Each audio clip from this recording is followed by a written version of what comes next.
Well, our final speaker, last but certainly not least, is another amazing doctor. She's also first of all, she's an esteemed physician at UCSD. She was trained at Peking University Health Science Center in Beijing. And not only is she a renowned physician, she's also the president-elect of the San Diego Chinese American Association. And I'm so proud to have her, Dr. Jinghong Li.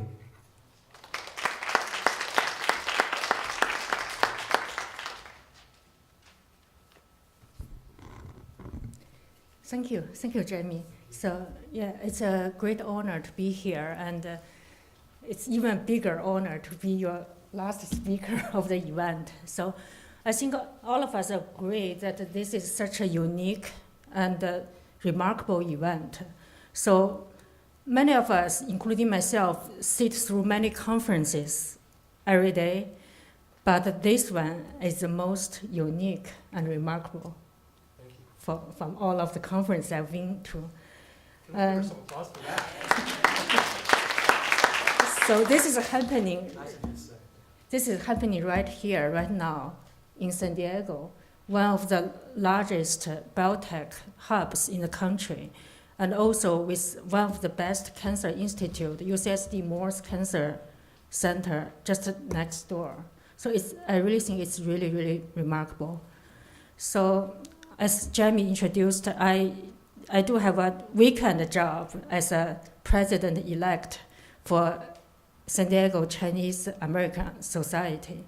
But my daytime job on weekdays is I work as a physician at the UCSD health system. So I specialize in pulmonary and critical care medicine. And I'm also a cancer researcher as a member of the Morse Cancer Center, and I specialize in lung cancer research. So I do care for patients, including a lot of cancer patients, lymphoma patients in the ICU, in the intensive care unit. Of course, I never met you in the ICU because he's too good to be there. I'm glad I never met you. So in China, and we have more than 1.3 billion people there.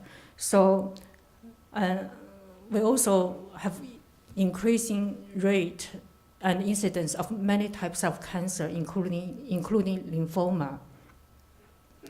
So the patient's information about cancer and how to fight with cancer is relatively still lacking in China.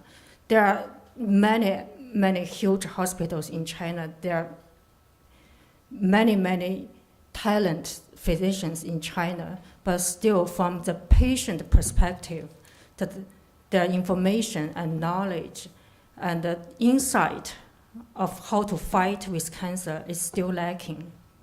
So luckily we have Jamie here who will provide us with the help.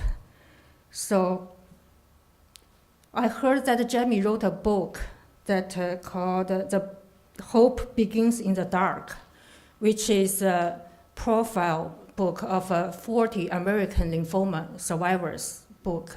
And I'm also glad to hear that he is writing a new version of that. And including all these 40 American lymphoma survivors, all of the information will be translated to Chinese, but he's also writing a new version with some Chinese lymphoma patient survivors' stories. So I really look forward to reading the new book. So I'm sure that will be a huge hit in China, and I heard that he will provide the book in Chinese for free for the Chinese lymphoma patients. Get the funding. Free book to Chinese patients. We'll get the funding. Okay, good to hear. You know that. Everything takes money, unfortunately. Yeah, so I'll keep look forward for your book, okay? And if you need some translation work, I'll be more than happy to do that. Thank you. So maybe you can run forward. Just thinking out loud.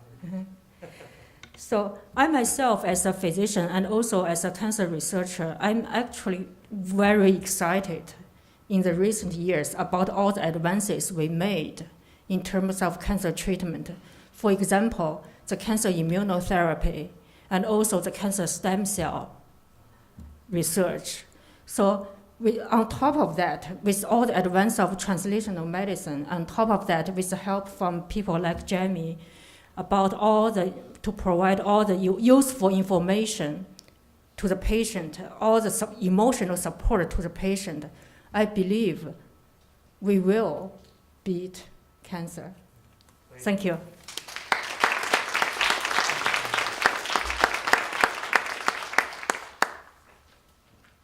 We're done, guys. I just want to say thank you to everybody who came tonight. And please support us. We rely completely on tax-deductible educational grants. And it's just a very important project. And I hope that you all stay connected and get involved with this, because this is just the beginning. This is our launch. So we'll see you again. Thank you very much, everybody. Good night.